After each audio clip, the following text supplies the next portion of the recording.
So, you're looking for an ambulance. I'll tell you how I picked mine out. I didn't want a really old one, didn't want a really new one. Any of the diesel models that are produced after 2010 are going to have diesel particulate filters and regeneration systems, and all that stuff is subject to break and cost you a lot of money. So I didn't want anything newer than a 2009. I didn't want an old 7.3, not that the 7.3 is a good engine, and I would have gotten one if I could have found one with low miles, but there's not many of those available, and when they come up for sale, they come up for ridiculous money. So this is a 2006. It's got the much maligned 6-liter engine, although after 2006 and up, these engines were modified by Ford and are much more reliable. With that, you got to change the oil and the fluids regularly. The transmission gets serviced every 30,000 miles. The oil needs to be changed every 5,000 because it's used as a hydraulic fluid as well as a lubricant. So really got to keep on top of the fluids. If you got a vehicle that's been poorly maintained, it's probably not going to live real long. Other things I was looking for is I wanted a long box. This is a 14-foot box. They sell some as short as 10 feet, well, maybe 11. But let me tell you, a couple extra feet buys you a lot more real estate. It's kind of like a boat. Everybody's got 2-foot-itis, and I did too when I bought this, and I'm really happy I got the bigger box. 14's about as long as you'll find, unless you get into the medium-duty trucks like, you know, a Freightliner or an International, etc. I didn't want anything like that because you can't go down to the local hardware store and pick up, you know, whatever items you may need. You're gonna have to go to a dealer, International, Freightliner, whoever, and get parts. And I didn't want to go through that. So I was kind of stuck with a Ford. You can go a Econoline like this, the van base models, or you can go with a Type 1, which is based on a pickup front end. Now, with the pickup chassis, typically the boxes are shorter, so that kind of, you know, nixed it for me with the pickup style. There's a big advantage to that. They're a lot easier to work on the engines. Vans are a mess. I hate to even think about ever having to work on this one, and hopefully I won't have to do anything major on it. But moving on, side window. I thought that was really important. Probably less than half of the ambulances made have a side window like this, but it's really nice to be able to get some extra light in there.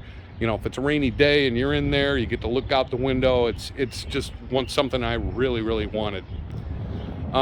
Diesel, gas, kind of up to you.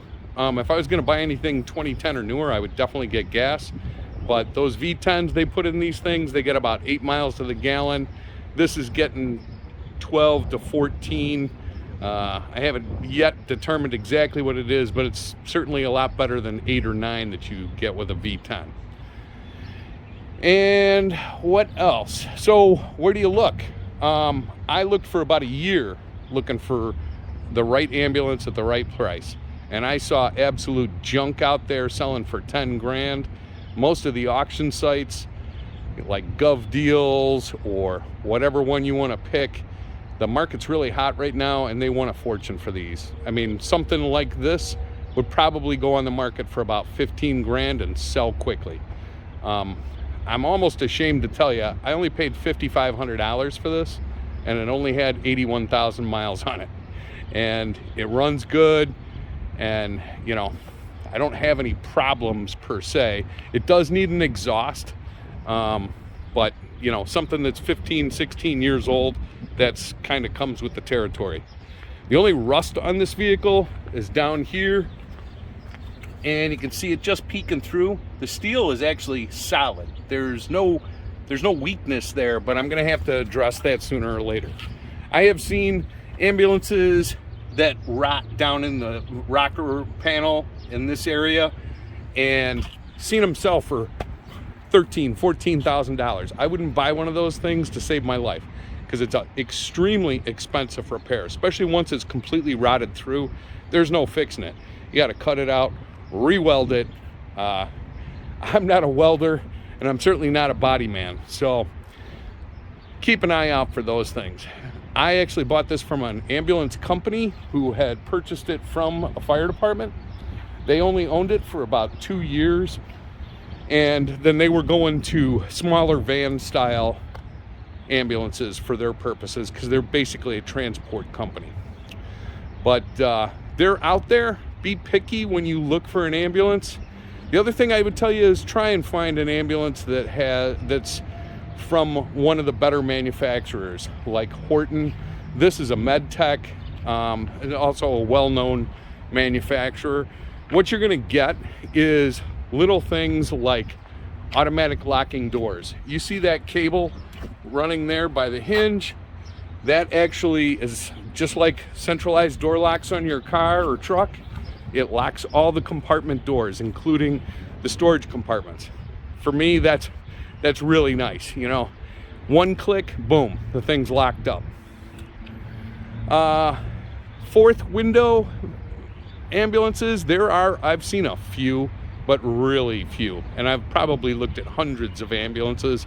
There's probably only 1 or 2% that have a fourth window on the curb side, or on the other side of the vehicle. So that's just a quick one, what to look for. There are deals out there. Like I say, $5,500, I thought this was a steal. But if you go to the auction sites to get something like this, it's gonna cost you 15 grand plus. Anyway, have fun out there, guys, and hope you find the vehicle you're looking for.